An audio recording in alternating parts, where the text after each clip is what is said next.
everyone, I am Tacet, and today I'm going to be going over the Archer class. It's one of my favorite classes, mostly because of how versatile it is. And this week, in particular, for anyone who's on PC and mobile, I've mentioned it earlier, but I'm mentioning it again today, just before the week ends. Remember that the Armored Boar gives Arcane Stealth traitstones, and the main thing you use that for is to get Goblin up, if you don't already, get at least one to get him up.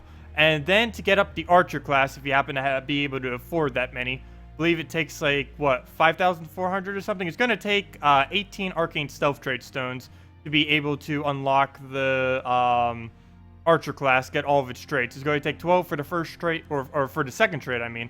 And additional 6 for the third trait. But it is definitely worth it. Going to be showing 3 teams with it. Like the whole range of what it can do.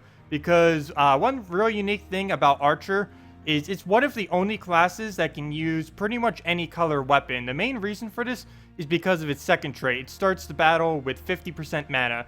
This is really good because you can use this with literally any weapon and it'll start with half mana. So even if you're not using the green weapon, which is what it gets its additional 5 magic on, you can use other weapons, in particular weapons that aren't even green but don't really scale based on magic, like the golden cog, which we're going to be using. It doubles an ally's armor, but it doesn't do anything with its magic, so it's completely useless. So you really don't need an additional 5 magic, and with the 50% fast, you're still triggering on it, even if it's not green. It doesn't matter what it is, it's going to be triggering. And of course, it has bullseye. Of course, fast is helping it whenever it casts. With bullseye, that's going to be helping it with skull damage. And that's a 15% chance to instantly kill. That's exactly what the Great Maul used to be, and what the other Maul wishes it could be. It's very, very strong. It was the whole reason why the Great Maul was nerfed. And if we go over to perks, it actually has 2 really good perks. Elf Friend is pretty much useless in the kingdom that it's at. There's only 3 other elves, and it doesn't really synergize well with them. But it does have the 2 offensive perks, the +4 attack and +2 magic. So you can either use it more as a frontline attacker or put it more towards the back and use it more as a caster instead. So very versatile in everything that it can do. So we're going to be showing 3 different teams here. This one's mostly around fast, of course, because we're not using any magic here. We're just going to be using it to buff up Rowan, and same as Priestess, and the Alchemist will be filling both of us up. So let's get into that. And what is up with that glitch in the background? Okay. I don't know what that was, but we fixed it. Also, Mana Core got nerfed this week. It now does a 7 mana drain instead of a full mana drain, so it'll be a little bit easier to take him on now. One annoying thing, though, is our fast is probably going to get completely nullified because of that drain. Unless we can get a lot of mana on a different troop. Mana surge. But that was going to happen regardless if it's going to keep draining. Well, it decided not to. Let's see. There's quite a few things that we can get up right here. I'm going to take this one and hope for a red there. And we don't get it. It's going to drain Rawani.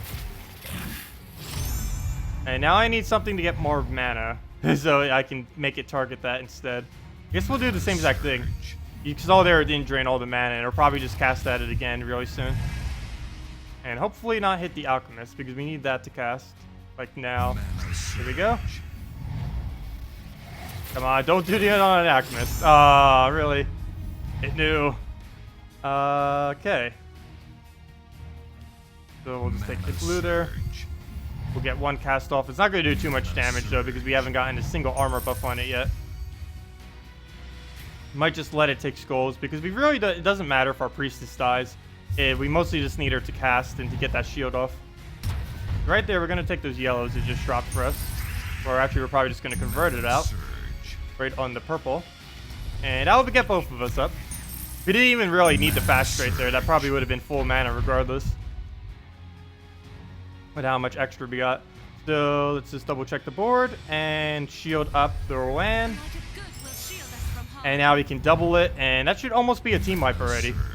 Okay, good. He's going to take the skulls next turn. I was a little bit worried about that, obviously, because that can tear our Rawani down to I keep saying Rowan and Rowani. That will tear her down all the way to 0, even if she has a shield on. It hits through shield, which is a bit annoying. Okay, let's just take this real quick. We'll get the extra turn off the top. Good, we'll even let him take skulls next turn, so even if this doesn't kill. But it's almost a team wipe. Everything except 4 HP. And yeah, that's already the match. Mana surge. Fast didn't really get to do too much there, but it would have helped in most other instances. And we'll just take the skulls, and that's it. Also, you get the cog weapon at 40 red and 40 yellow, Master. I forgot to mention that. You can also buy it during whatever event, whenever Adana is the event. I believe Adana's having an event in a couple weeks, so if you really wanted that weapon, I think you can get it then. Or just get 40 red, 40 yellow, and you get it for free. Well, now we're up against Triple Mythic. Going to be using it more towards the lethal now for the skull spam. Really good at just killing things down with a 15% chance. It'll just get random instant kills everywhere. And we're actually using the new Spider Totem weapon as well from the Orb Weaver class. The main reason for this is the fast works really good with things that take either 12, 13, or 14 mana in particular. 12, you can just use no banner. If you get a green surge, you'll get it all the way up in one turn. For 13, you'd need at least +1 on green. And for 14, you would need at least +2. And then whenever you get a surge on any of those, if you get it on that first turn, you'll already have it up in just one turn. So you can really speed up the process of how long it takes to get an ability up with that trait. Let's see. And it works pretty good with this in particular because it's a mana drain and it completely nullifies their magic for a little duration. Short duration. I want to take a green right here, or at least convert with Mercy, neither of which are available. Mana surge. Okay, we'll be able to take these greens now. We didn't get a surge though, so we didn't get up in one turn. Luckily, because of the fast, we'll be able to get it up in 2. Mana surge. Just looking around the board for alignment anywheres. We could do it there. It's not an extra turn. Might just do it though. We're getting enough to kill it by a long shot. Mana surge. Oh, I just gave it so much yellow. It better not hit that Valkyrie cast. And red. Mana surge. Luckily, we do have the web. We can cast that on them. Unfortunately, the only one it would be good on is Plague on their team. Mana surge. Like doing it on the Mercy won't really do us any good. I mean, not Mercy. Wow. Why did I just call Def Mercy? Not using on the Def won't really do too good because the only thing he really has scaling off of magic is his split damage. There's no point in really countering that. It's the Def mark that does all the damage on him. So let's just use a Shug right here. That'll definitely kill out Def. And of course, we do have the mana drain available if we were to need it. Oh, we just got a bullseye there if you were wondering why. A double bullseye! Thank you. Yeah, that's the archer class with lethal. Just kill out of nowhere instantly. Doesn't matter what they are. It doesn't matter if they have like 99% chance to reduce skull damage. They'll instantly die. The only thing that stops that though is if it's entangled. If it's entangled or has its attack reduced down to 0, it won't actually trigger. It actually has to do at least 1 damage or more in order to have a chance to trigger the 15% chance to instantly kill. As you saw there, we just got a double kill in like seconds from the Cascade, so that was pretty amazing. And now for the last one, a little mix of both. Using it with Cauldron. Cauldron you get at 40 brown and 40 green mastery. Just using it with a Dryad, which we actually get a +1 life and armor bonus for. Not that much, but hey, why not? It works with the team anyways. Bone Dragon, who's going to be doing our skull spam. And the new Draculus mythic. We mainly have this back here because you need to make sure whenever you use Bone Dragon that you don't do too much physical damage or any physical damage at all, because you need them to have armor in order to get that 3-to-1 ratio to spawn more skulls. If they don't have armor, you're only getting 8 skulls, which could very easily miss.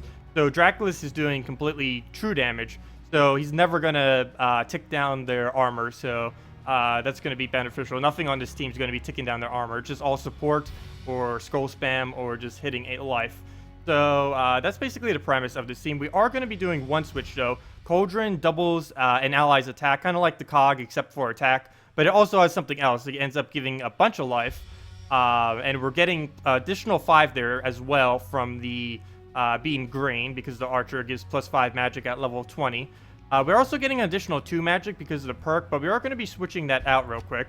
We go over here, archer, perks, and switch over to attack. In this instance, it is better to have the higher attack, even though, of course, we have the 15% chance to instant kill, which doesn't really... It's not dependent at all on what your attack is. As long as you're doing 1 damage, you'll trigger it. But the main reason we want that higher attack is in case we don't trigger bullseye, we'll be able to use our cauldron to just double that up. We'll get up to 50 and really be able to do some damage then. We also have the fast trade, of course, which will be bringing us up to 10 mana, which means, 10 mana, which means we'd only need an additional 10 to get it up. One thing to note about fast is if it weapon has a odd number of mana required, let's say something like 11, it's only going to give you 5 mana with fast, not 6. It ends up rounding down as of the current versions of the game. But anyways, let's just head in here. We're up against all goblins, which is going to be a little interesting because we're using Dryad.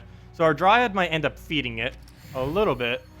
But as long as we get a good cast after they do their Goblin Shaman, we should be fine. It's just this board is going to be so populated with greens by the end of it. We'll just take this. Actually going almost all for Bone Dragon. Well, the brown will go to our hero first. Surge. And now all we have to do is take a green and we already have it up. Because we got a surge on the brown. Plus we had a +1 on the brown as well. And if we take brown right here, or actually either of those covers, it'll leak into the next group as well. So now we just need to take another brown and we'll have Bone Dragon up. Of course he counters us though. Good try for a purple surge, though there's none available. So we might just go for a cauldron buff unless I can find something else. Guess we'll go for blue. Try getting Dryad up some before it does something. We'll let it take those skulls. And just spend this time to buff up. And now we're all the way up to 50 attack, and if we use that again, we'll go up to 100 attack, which would be pretty ridiculous. All we really need is a Dryad cast, and we can get that. I'm going to take greens right here, even though I don't really need greens in this particular instance. It's because he's going to do the Goblin Shaman, and I don't want him getting a bunch of mana. Like, he's already getting so much mana just from that. So we denied him some on that. He could have had both of them up if we didn't do that.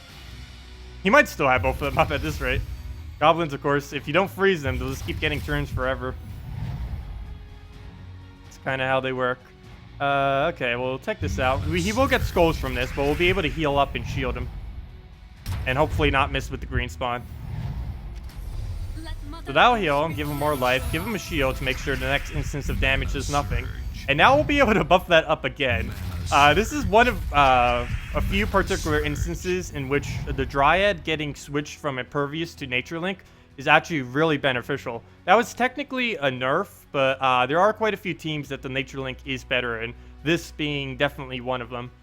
So right here, we're actually going to ignore those skulls because we're going up to 100 attack now. 100 attack, 88 HP, and the shield's going to block that. So, yeah. Let's see. Ideally here, we'd want to take brown because we have +1. I'm just going to take purple and hope for a surge. And we got it. So next turn, he basically loses. We'll be able to Bone Dragon that, and a lot will die. Because we one-shot all of them. Even if we don't hit lethal. Because we just accumulated so much attack. So, let's see. I don't want to hit it all the way on the Goblin Rocket, even though it's the highest attack. We want to do it on one of these two first, mostly because... with that, if we start hitting it from downwards or just doing it on the highs there, by the time we get down further, we might actually run out of targets to use armor on. So you do normally want to start it more towards the top, just to make sure you don't run out of targets to destroy their armor. So we'll do that there. And every skull will kill. Literally every skull. I think our rain has stopped. Let's see, I don't think we can keep going. So we'll go there. He didn't dodge it, luckily. And that's as far as we could. We couldn't do all 4 in one turn. I was hoping we could do that, but we did miss it. But it shouldn't take too long to get one more skull on him. If he'd ever end his turn. If he'd ever end his turn, it could be a couple days before he does that. There we go. Perfect. There. 100 attack. Just one-shot everything, even without lethal. You could have done that just with the fast trait, and you didn't even need the last trait. But anyways, that is the Archer class, showing it in pretty much every single versatile way possible. It's definitely one of my favorite classes because you can use it for literally anything, whereas things like the Sorcerer class, while it's better for doing magic damage than the Archer, it's restricted only to being good at magic. Same as the Assassin class. It's really good at doing skull damage, but it can't really double as a caster. But Archer is basically the mix of both Assassin class and the Sorcerer class, so really well-rounded in absolutely everything. One of my favorite classes, actually probably my favorite class, actually. So anyways, that will do it for this video. Thanks for watching, have a wonderful day, and goodbye for now.